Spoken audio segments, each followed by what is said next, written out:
Le paradoxe que nous connaissons aujourd'hui au niveau des sciences sociales, c'est que la discipline,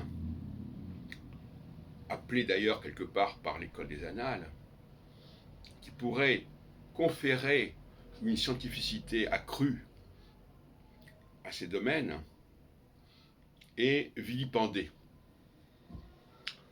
Vous avez bien compris que je parle de l'astrologie, de tout ce qui a un rapport de près ou de loin avec une connexion avec le ciel. Le ciel est stigmatisé à la fois au niveau religieux, d'une certaine manière, au niveau théologique. Il n'est pas question de faire intervenir la théologie dans la réflexion sur les sciences sociales, en tant que moteur, je veux dire. Voilà. Et puis, il n'est pas non plus question de faire jouer l'astrologie, sous quelque forme que ce soit. À ce moment-là, on a un obstacle épistémologique majeur dont on n'est pas encore sorti et dont j'essaye de faire sortir les gens.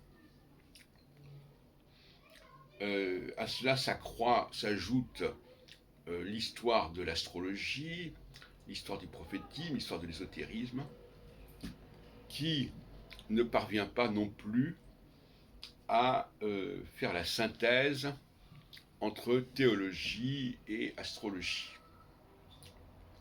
et qui non plus ne parvient pas à faire la part de la corruption, de l'altération des documents, de la contrefaçon des documents, car finalement, d'une manière générale, les études historiques n'accordent pas assez d'importance aux supercheries littéraires de toutes sortes, dont les centuries de Nostradamus sont un exemple remarquable, et qui est nié actuellement par la plupart des historiens de ces domaines, confrontés d'ailleurs à mes propres travaux en 1999 et en 2007, et qui n'ont pas voulu accepter d'une manière générale la thèse de la contrefaçon.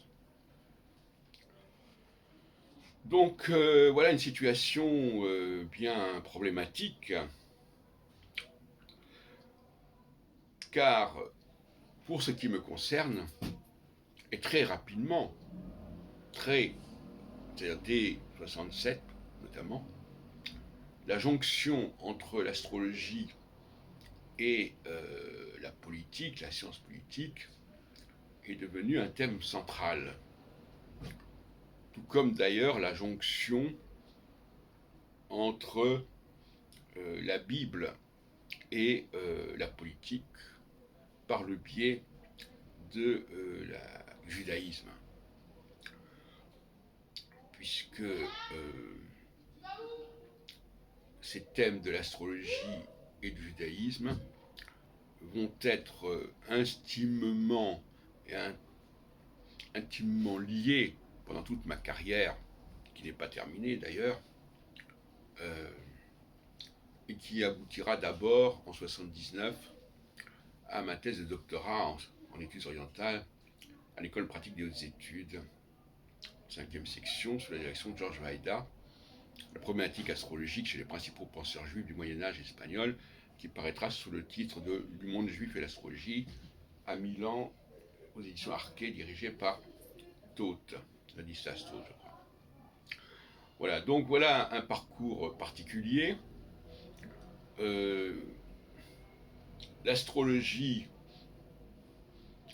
ne parvient pas à se faire entendre. Elle a totalement échoué dans ce domaine-là, à se faire entendre par les autres domaines de recherche. Je ne parle pas par le public. Elle n'arrive pas à se faire prendre au sérieux. On ne l'écoute pas dans les débats politiques, si ce n'est de façon totalement anecdotique. Et elle n'a pas gagné en crédibilité malgré tous les efforts d'un André Barbeau et de quelques autres, même comme Michel Gauquelin, etc.